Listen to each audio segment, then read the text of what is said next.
2021 vers 19 h, Madame Rekiat Madougou a été interpellée par la police républicaine.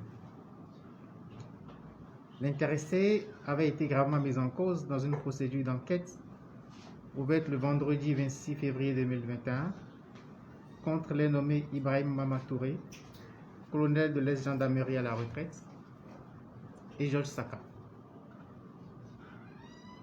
À l'étape actuelle, les faits ainsi qu'ils ressortent de la procédure d'enquête se présentent comme suit.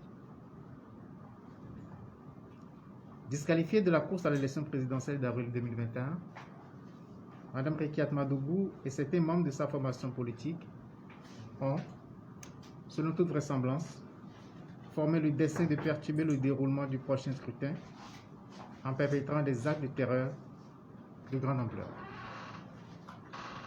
Ainsi, le 24 février 2021 vers 22 h 30, Georges Saka, qui se trouve être l'un des plus proches collaborateurs de Mme Rekiat Madougou à Parakou, est entré en contact avec le colonel Ibrahim Mamatouré pour, dit-il, lui confier une mission importante et très sensible.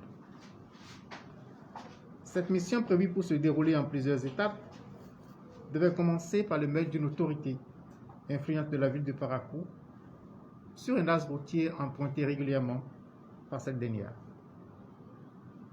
La mission devait ensuite se poursuivre par l'élimination d'une seconde autorité politique à l'occasion des obsèques de la première victime. Le but de ces manœuvres est de provoquer la terreur, le chaos, et de parvenir ainsi à faire suspendre le processus électoral en cours. Le colonel Ibrahim Mamatouré accepte la mission.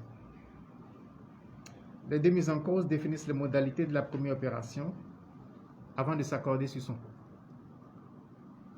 La somme convenue est versée par Georges Saka au colonel Ibrahim Mamatouré dans la journée du vendredi 26 février 2021, un peu avant 11 h. Juste après la remise des fonds, les deux individus sont interpellés par la police républicaine. De l'aveu du colonel Mamatouré chargé de l'exécution de la mission, il ressort que cette somme a été envoyée par Mme Rekiat Madougou. C'est ce qui justifie l'interpellation de cette dernière dans la journée d'hier et dans le cadre de l'enquête en cours.